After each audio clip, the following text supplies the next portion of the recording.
Hello friends, welcome back to the channel, or welcome if you're new. I'm so happy you're here.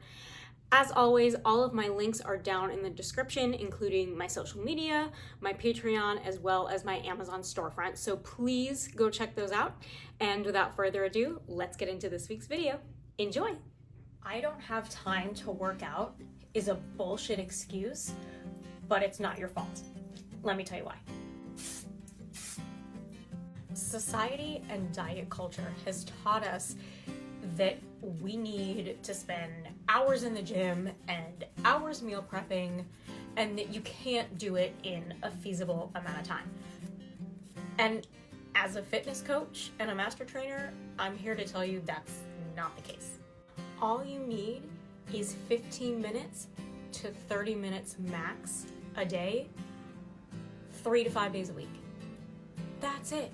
It does not have to be complicated. And just like your meal prep, you should not be meal prepping anything that takes you more than 45 minutes max on a weekend.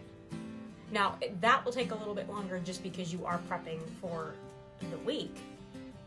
But even then, it should not take you hours and hours and hours in the kitchen to set yourself up with relatively healthy food for the week. So if you are just doing weights, you can knock that out in 15 minutes.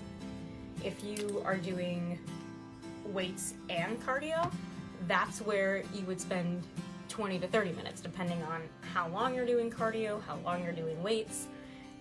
And obviously we figure that out when you work with me one-on-one. But it's not like you are having to spend hours working out every day, because it doesn't take that much. And quite frankly, if you're somebody who wants to work out more days out of the week than less, you shouldn't be spending more than 30 minutes on your workouts, because then you're going to over fatigue yourself and then you're not accomplishing anything.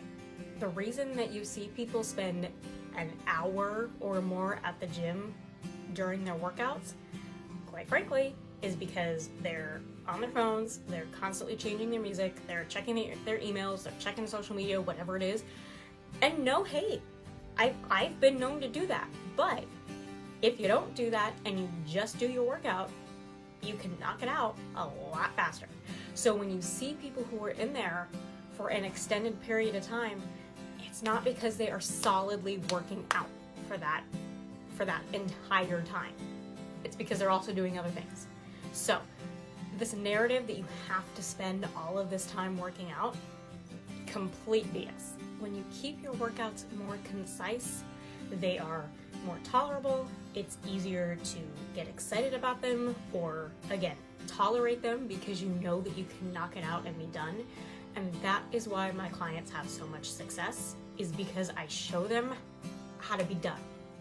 Not how to spend hours and hours making meals for the week and excessive workouts and things that don't matter. My approach is get in and get done. And as soon as you start doing that, it's going to change your entire lifestyle, I promise. This one small hack has completely changed the way I work out.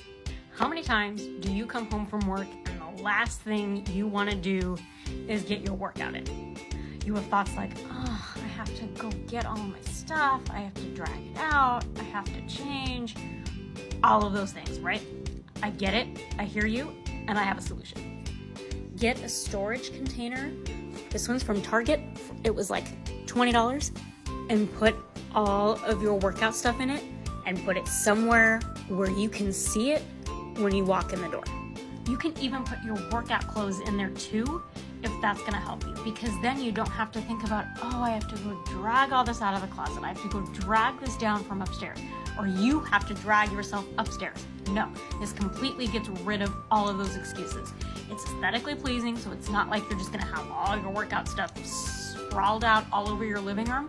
But the game changer for me is when I walk in my front door, I see it, it's right there, I can knock my workout out and get it done. Drop a let's go in the comments if you're gonna try this and if you're gonna get yourself back into a fitness routine, because I promise you, this is a game changer and it's gonna help you so much. If you want to eat healthy, you do not have to eat clean, you don't have to eat keto, you don't have to do a juice cleanse, you don't need any of those things. All you need to do is make small, sustainable changes that you can build on. Because think about it, if you make smaller changes to start, you're going to be able to stick to those, and then you're going to be able to build habits from there. But the people that you see eating healthy, they didn't make big changes all at once. They started slow. So for example, 1 less soda every day, 1 more salad every week. Start there and then build it up. The number one reason that my clients can't eat healthy is because they're trying to make too many changes at the same time. So if your goal is to start eating healthier, drop in the comments what your small little actionable step is so we can cheer each other on. You got this. This is the advice that I got from a personal trainer that I worked with years ago that I now share with everybody. You have to build a body that is going to last you another 70 years while you're in your 20s and 30s. That means not jumping on the fad diets and making sure that you're fueling your body appropriately with your macros.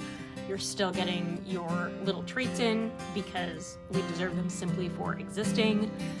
Lifting weights so that we're increasing our muscular endurance, but also still fitting in some of that cardio so that we're keeping our cardiovascular systems healthy. It means balance exercises because yes, even in your 20s and 30s, you should be doing balance exercises. Even if it's once a week, just the act of doing them consistently is going to help. Having a strong core is huge, especially for injury prevention. Stretching out and strengthening your hip flexors. As we get older, our hip flexors are the first things to lose that flexibility and mobility. So the more that you move them and stretch them now, the better off you'll be later. So the moral of the story is the decisions that you make now are going to affect the next 70 years of your life. So make sure that you're making decisions that are fueling your body and keeping it strong rather than making it